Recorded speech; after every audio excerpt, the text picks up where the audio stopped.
กับปันมันเจ้าเป็นอันแรงความตรามันเจ้าเป็นเห็นแหงในเขาตั้งไปในผู้ว่าในสาวความตรามันเจ้าเป็นเห็นแหงนุกกับปันมันเจ้าเป็นอันแรงในผู้ว่าในสักเขาตั้งเอาไปดู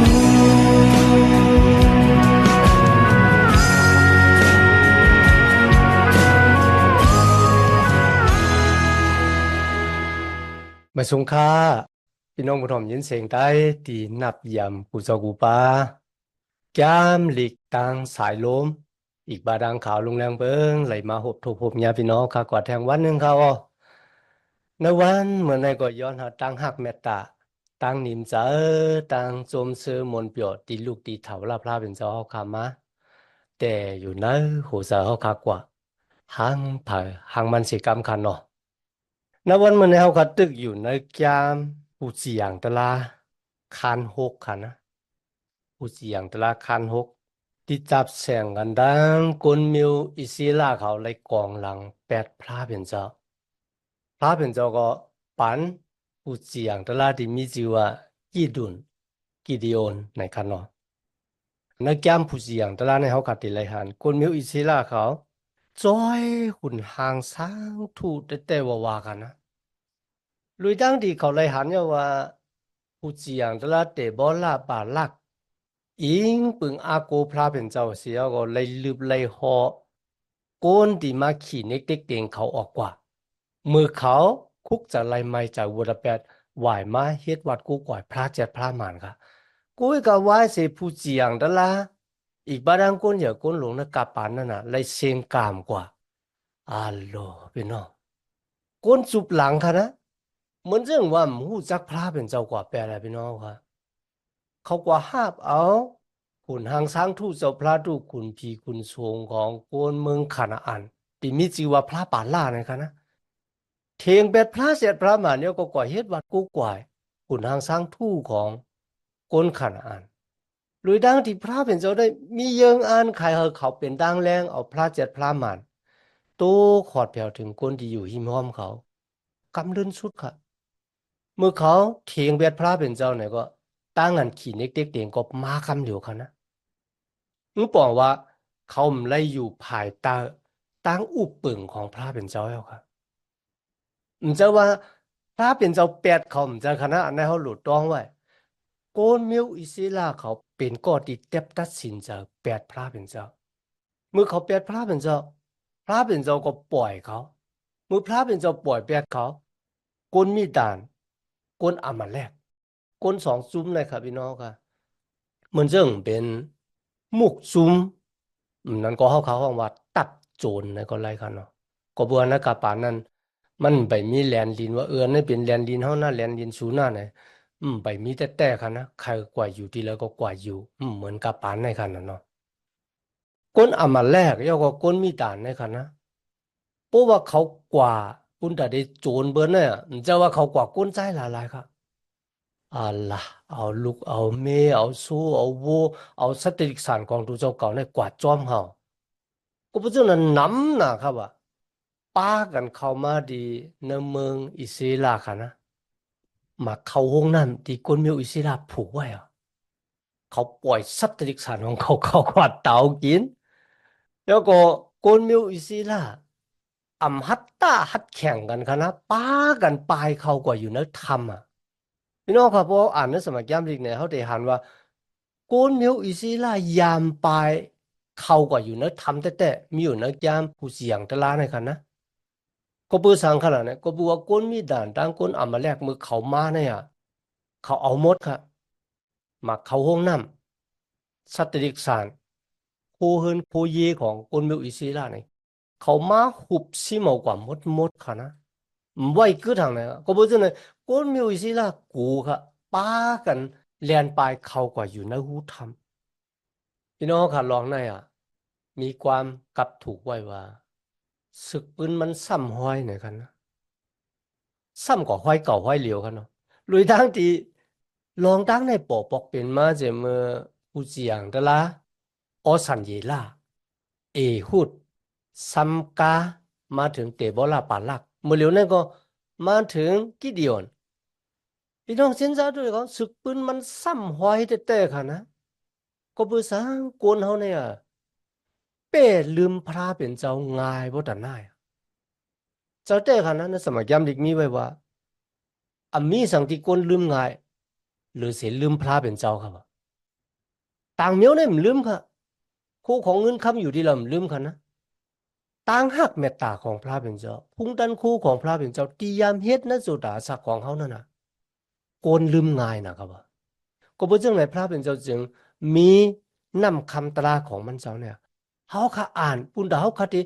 นับอ่านพรดีมังกลาของพระเป็นเจ้าตียามปอบอกเป็นมานสุดาสักของเขาว่ากาก่อนป้นขึ้นบัลลังก์มาพระเป็นเจ้าไหลมาจ้าจ่อยแถมเขาค่ะจึงหนัง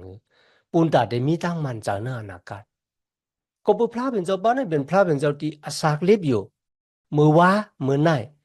สิบตามอ่ะมีวันสุดวันเสียก็เป็นจังเลยเพราะว่าเขาคำอ่านสมาแกมลิกมาเห็นสมาแกมลิกนะเขามีตั้งกินผายวิญญาณมันบอกว่าเพราะผายวิญญาณเขาอ่อนอ่อน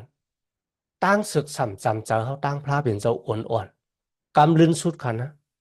เจอก้นเหมือนเจอลิงแล้วก็วายหน้ากว่าจูหูนางสร้างทู่ของก้นขนาดอ่านเขาโอ้ยยาวค่ะ ก้นมีด่านดังก้นอ่ำมาแรกเนี่ยมาขี่เน็กเด็กเตียงเขาเนื้อข้าวดัง7 ปี7 วันก็ไม่เคยขามแล้วค่ะเนาะเขาเนี่ยนะอันนี้7 ปีค่ะนะปอยอคุกเจอแล้วค่ะคำนี้โอ้พระเป็นเจ้าเจ้าค่ะอยู่ที่เราเนี่ยเมื่อเรียนเนี่ยเจ้าค่ะเปรตเปียเท่าข้าวหน้าเนี่ยป้ากันไหวหน้ามหาพระเป็นเจ้าเถียงแบดหุ่นทางสร้างทู่เนี่ยก็เลยอ้ามเอาเฮ เขาตุกข่าตันแล้วก็หูนางสร้างทูมันก็ไม่ได้จอยเขาลูกพระป่าล่าของก้นเมืองขนาดอันเนี่ยเขาลูเครื่องปลูกจอบันมันเขาลูแต่เจ้าวันนี้ว่าลูเฮ็ดเธอเจอหรือเจอวานี่ไหนกันนะเก้าตัวเจ้าเก่าแล้วเนาะ8 ตัวเจ้าเก่าว่าแก่น่ะแข็งหนาเนี่ยก้นน่ะมือเลยควบทุบตั้งอย่าเปิดคานเจอมาตื่นหาพระป่าล่าก็ไม่จอยก็พูดจังเลยม่วงน่ะเนาะตั้งเตือเขาน่ะขึ้นไหวนะมาหาพระเป็นเจ้าพวกเด็กราชื่อก็คนมีวิสิราเขา ที่เขาเฮ็ดต่อพระเป็นเจ้าได้เป็นทางลีอกลีอายแต่ว่าค่ะนะข้าก็บ่เคยอายต่างเอาค่ะนะที่แต่งว่าจังไหนเหมือนจังว่าตูเจ้าเก่าแข็งแรงกันเนาะจังจังนั้นค่ะหลายบอกข้าถามว่าข้าเนี่ยอัปเดตให้หรือสิกุนมิวอิศิลาแทงกุยกะไหลหันตั้งหักของพระเป็นเจ้าที่มีต่อเอาค่ะค่ะนะเมื่อกุนมิวอิศิลาไหวมาหาพระเป็นเจ้า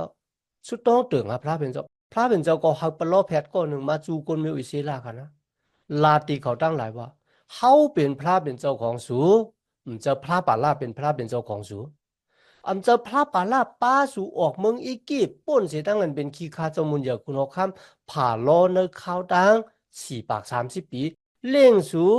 เนื้อเถินแรงลงข้าวดัง40 ปีเลยป้าสูมาหุบซีเหมาแลนลินกติสจานะเขาเป็นพระเป็นเจ้าของสูที่ป้าสูมาก็เบอร์สังสูเถียงแบบเท่าไหนเขาฮัลโหลพี่น้องเขาค่ะ กูนมีอิสิลาทั้งหลายเนี่ยเป็นปุ่งหางเขาขาดได้ตัวหันนะจุตาอาสาของเขาค่ะหลายพอเขาเป็นก้นหนูก้นตื้อจังหนังนั้นแต่ค่ะนะปอยอพระเป็นเจ้าก็ปันผู้เจียงแต่ละที่ก้นมีอิสิลาค่ะนะพระเป็นเจ้าเขาตำมันกลางเฮาของมันเจ้าเนี่ยมาจูกี่เดียนกี่ดุนนะครับกี่ดุนหันตำมันกลางเฮาของพระเป็นเจ้าว่ากันเดียวน่ะนะพระเป็นเจ้าก็เปิดสังก้นมีด่านก้นเอามาแลกเขามาขี่เน็กเต็กเตียงเขาจึงหนังไหนนะครับ เพราะว่าเจ้าเขาอยู่จอมเขาบ่ไหนจึงก็เปิดสั่งลองตั้งซึ่งในปอบอกเป็นมาเนี่ยกันนะลองตั้งที่ปู่หมอนใครเนี่ยเขาว่าพระเป็นเจ้าของเขาเนี่ยป้าเขาออกเมืองอีกิปมาโยก็ปันนางลินกติสสาที่เขาตีน่ะอ่ะก็เปิดสั่งเขาเลยมีตั้งอันตัวทบตาหันตั้งหักเลยพุงตันคูของเจ้าเขาเหมือนเจ้าปู่หมอนเขาเนี่ยกันนะเจ้าเขาขับเป๋แปดเท่าเนี่ยพี่น้องค่ะพระเป็นเจ้าเลยเป๋แปดเขาแปดแปดพระเป็นเจ้ากว่าฮิตวัดขุนทางสร้างทูตทั้งหลาย ที่ในคัตตมานกลางอับลาเป็นจลาตีกิตุนในข้อที่14ค่ะนะเฮาสูกว่าจอยโกนมิวอิสิลาเฮาป่นเสงามมือของกนมีดานที่ตึกขามาขีเน็กเต็กเตงสูอยู่เนี่ย เขาได้เจอสูงกว่าเจอห้าเนี่ยฮัลโหลพี่น้องที่ไหนกันนะกี่เดือนว่าจังค่ะโอ้พระเป็นเจ้าเขาเป็นคือมนัสเสเป็นคนมีอิสระที่เป็นคนเล็กคนน้อยอันโอ้ยเขาดีกว่าจอยคนมีอิสระตึกปีดคนมีด่านได้จึงนางฮื้อเนี่ยค่ะพระเป็นเจ้าขึ้นลาดีเขาว่าเขาได้มีอยู่เลยจอมสูสูเด็ดตึกคนมีด่านคนอามาแลกตั้งเสียงเหมือนเจ้านางตึกคนก็เลียวอ่ะอาโลพี่น้องค่ะพระเป็นเจ้าปันกติเสจจึงไหนได้แต่ค่ะนะนี่พี่น้องค่ะหลายก็มีความถามว่าอ่าก็เปิดสังพระเป็นเจ้าเนี่ยกว่าเจ้าคนที่อ่อนๆคนที่มีดังมันเจ้านะดูเจ้าเก่าเป็นสังมันเจ้ากว่าเจ้าก็ดีหัดถันก็ดีมีสติปัญญาก็ดีแข็งแรงเลยค่ะนะเป็นสังสมัติเจ้าคนที่อ่อนๆ ทีนั้นค่ะกิติอ่อนก็ว่าข้าเป็นพลาเนี่ยข้าได้เป็นคนที่มีกายขันธ์ลงหางนั้นขนาดเนาะเขาต่างกิจูพระเป็นเจ้าอันนั้นเป็นตั้งอันพระเป็นเจ้าเจ้าโกนที่มีแหงเล็กแหงเก๋เนี่ยปุณดาโก้นั่นน่ะที่เลยปั่นมุนสิเลพระเป็นเจ้าว่าตั้งออกเมียงที่เขาเลยหวบทบมันน่ะมันจะก็เปือเอ็นแห้งเขาหยานปีญาเขานำกัดเขามันจะกุ้ยกะรวยพระเป็นเจ้าที่มีอยู่เลยจอมเขา เพราะว่าเขาก็เป็นก็ที่มีปัญญาเยอะกันนะลีมลีเนี่ยที่มีเจอมาหน้าเพียนสูงเพราะตั้งออกอย่างปอบอกเป็นมาไหนนั่นน่ะนำตินลายมือห้านั่นเนี่ยพระเป็นจอมเลยครับมุนสิเลยสำหรับที่สลาบอลุเลยเตรียมไว้นั้นหนึ่งกุลินตุคันหนึ่งขอ26 27กันนะแล้วคันสองขอ28 29ก็มีกันนะ พระเป็นเจ้าเลยเลือกเก็บเอาคนที่โลกาในตัวหันว่ามีปัญญาปุณดาดีเฮทาคนมีปัญญาโลกาในเลยอายเลยขานดังอันอายพระเป็นเจ้าเลือกเก็บเอาคนเหงือมาเป็นคนหับใจมันค่ะนะปุณดาดีเฮทาคนรักเหลี่ยมเลยอายอ่ะพระเป็นเจ้าเลือกเก็บเอาคนที่เลยอยู่เนื้อสร้างด้านสูงค่ะนะปุณดาดีเฮทาคนมีปัญญาเลยอายปุณดาดีเฮทาคนมีปัญญาเลยอายพี่น้องค่ะมันจะแต่ค่ะนะ เหมือนเจิงตะเปโจเยซูค่ะเนาะสลาเปตรูนะคะนะจือแต่ของเปตรูนะคะนะมีจือว่าซีมุนมันบอกว่าไม่ออกกำเนิดโจเยซูมาปูดลายบันมันว่าเปตรูมันบอกว่าหมากหินค่ะนะไม่ออกฮักง่ายน่ะลมพัดให้ก็ฮักเอาค่ะนะกุ้ยกับหมากหินได้อัลโลพี่น้องมันลำจางว้าวค่ะจอมหนังเดียวขาหันนะสมัยแก้มดีคันนะมือพระเป็นเจ้าห้องโมเสสค่ะโมเสสว่าข้าเป็นพระเนี่ยเดียว พระเป็นเจ้าห้องคนที่มีดังอ่อนๆอุนดาได้หับท่ามนาการอันอย่างเมียดของมันเจ้า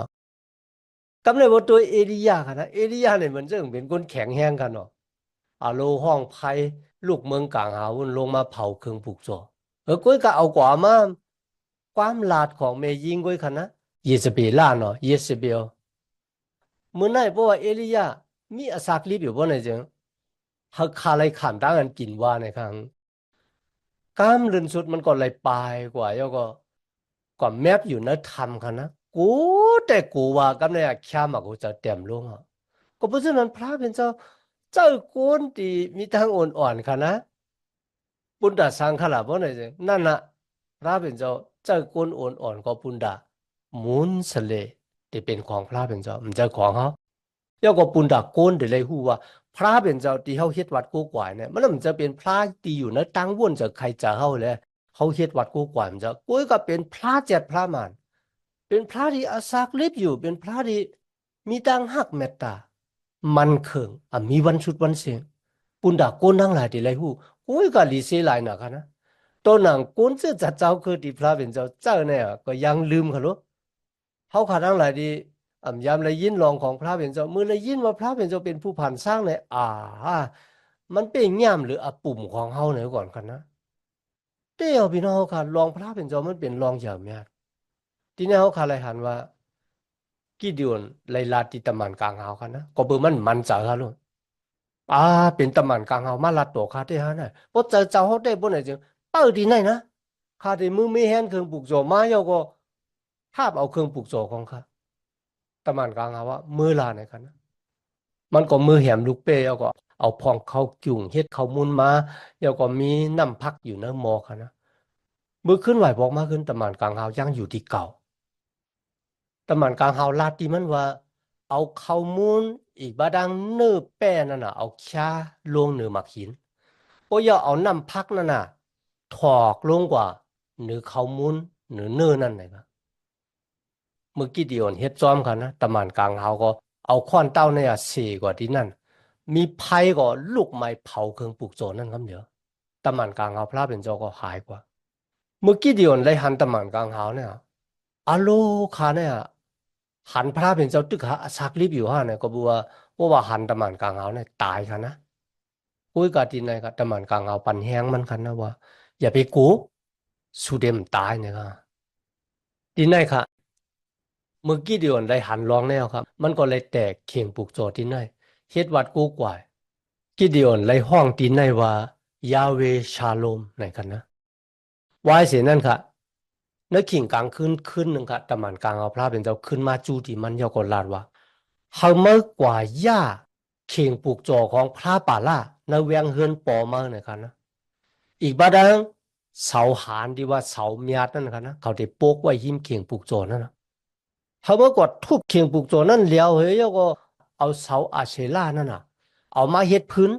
กว่าเอาวัวตัวที่สองปอมาหลู่เป็นเครื่องปลูกโจเตะเข่งปลูกโจที่นั่นนะครับ พี่น้องค่ะกี่เดียวมหัดเฮ็ดขิงกลางวันค่ะมันตึกโกอยู่ค่ะนะอันนี้เป็นตาบุญอ่อนดังสุดที่พระเป็นเจ้าปันมันค่ะนะมันตึกโกอยู่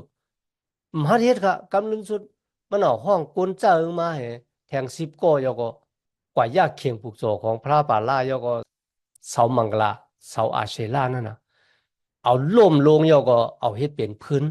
เตะเคียงปลูกโจมายก็แขมวัวหลู่เครื่องปลูกโจปันพระเป็นเจ้า พอถึงกิ่งกลางเนินมาหองคนวันคนเมืองปากันมาโดยที่นั่นว่าเผาเป็นคนที่มายากเขียงปลูกโจของพระปัลล่าแล้วก็เสามังกลาเสาอาเชล่าเนี่ยพาเราเป็นคนที่เผาแบดเนี่ยกำเนิดสุดเขาหู้กันนะอันนั้นเป็นกิเดียนเนี่ยพวกนั้นส่งกิเดียนมาเขาได้เหียมันตายเนี่ยโปของกิเดียนกันนะลาตีคนมีอิสิลาทั้งหลายว่าสุดังหลายเดี๋ยวมาเอากินคาพระปัลล่าห้าเนี่ยสุดได้เป็นผู้ต่างตัวพระปัลล่าเนี่ยนะ เพราะว่าพระป่าล่ามันเป็นพระเต้บ่เนี่ยมันหลุมมาแหมกี่เดอ่อนหางกล้วยเนี่ยแล้ววันเหมือนเนี่ยเพราะว่าพอดีมาเป็นผู้ตังตูพระป่าล่าบ่เนี่ยจริงก็นั่นเดี๋ยวเลยขันตั้งกันแหมตายเนี่ยฮัลโหลพี่น้องค่ะลองในก็พระเป็นเจ้าก็ปั่นแห้งกี่โดนเขามีตังหัดหันเขามีตังหยุ่มในนำความของพระเป็นเจ้าตีลาดเขาว่าติเจ้าสูกว่าปล่อยกนมิวอิสิลาเขามีตังหลอดแล้วป่นสิอาณาของกนมีด่านกนอามาแลกสุดที่ตึกกนจะได้เหมือนเจ้าหนังตึกกนก็เหลียวกันนานกว่านะก็เพื่อสร้างขนาดนี้ก็เพื่อเขามีอยู่เลยจอมสูเนี่ยเพราะย่อพระเป็นเจ้าเนี่ยเขาวิ่งเห็นมดจังของมันเจ้ามาอยู่กับกิเดียนต่างเกจูพระเป็นเจ้าปุ๊บพระเป็นเจ้าเจ้าพลานะพระเป็นเจ้าที่เขาวิ่งเห็นมดจังมันเจ้ามาอยู่เลยจอมเขาต่างเกจูพระเป็นเจ้าณวันมันเนี่ยปุณดาได้ปันเอ็นปันแห้งเขามีสติปัญญาแล้วก็ปุณดาได้หับทำนาการพระเป็นเจ้ามันจะเอ็นแห้งไผ่ตูกายากก็มันเป็นเอ็นแห้งไผ่วิ่งเห็นนะเจ้าเต้ค่ะนะพี่น้องนะ ก้นฮับเจ้าพระเป็นเจ้าข้ายุ่มว่ามีดังอันตัวทบตาหารเนอตันโควิ่งเห็นมดจังพระเป็นเจ้าวางเมียเขาถามว่าเขาหมอเขาเฮ็ดแล้วนะกุ้ยกะมันก็เย่ากว่าลอยตั้งจอยแถมของวิ่งเห็นมดจังของพระเป็นเจ้าเพราะย่าเขากะก็คุบเข่าลงไงถ้ามุนสเลเป็นของพระเป็นเจ้าเสกัมเนี่ยเขาปั่นมุนสเลมันเจ้าวายเสนั่นกิเดียนเป่าเขาสัตตริกสารเขา ตั้งอันเป่าเขาสัตติกสันในตรงวงเกกางกนเมียวอิสราเนี่ยกนกูก็มีตังป่องสาวะถึงขิงข้าวยามติดเขาปล่อยตึกก็เพราะฉะนั้นเมื่อได้ยินเสียงเขาซัดเนี่ยกนดังหลายป้ากันมาจู้กันตุ่มกันตีหนึ่งตีเขาเป่าเขาซัดนั่นค่ะปอย่อก็ที่เป็นผู้อ่อนหูก็ติลาดว่าเขาติดตึกผละติดตึกเสื่องหือติดตึกเมื่อไรเนี่ยเขาก็ติดจอยกันวางแผนการกว่า เมื่อผู้เขาก็ได้สืบเห็นรองของกิเดียนว่าเขามีตั้งอยู่มาดมอกะหือนั้นก็เขาตื้อเขามีตั้งทางเถิมเนื้อพระเป็นเจ้าอยู่ห้าเนี่ยเขาก็ได้สืบเห็นกว่าซ้อมกันคันเนาะในวันเหมือนในมีตั้งต่างเกจูพี่น้องเขาขายานะต่างเกจูพระเป็นเจ้าที่พี่น้องเขาขามาเห็นสมัยแกมดีกว่าซ้อมกันตัวประสุดคันเนาะ ย้อนหาตั้งหักเมตตาตั้งนิมจาตั้งจมซื้อหมนเปียวตีลูกตีเท่าลาพระเป็นเจ้าเฮาคามาแต่อยู่ในหูเสาเฮาคักกว่าหังผ่าหังมันเสียกรรมค่ะมาสูงค่านุกกะปัดมันเจ้าเป็นอันแรงความตรามันเจ้าเป็นเห็นแหงในเขาตั้งไปในผู้ว่าในสาวความตรามันเจ้าเป็นเห็นแหงนุกกะปัดมันเจ้าเป็นอันแรงในผู้ว่าในสาวตั้งเอาไปอยู่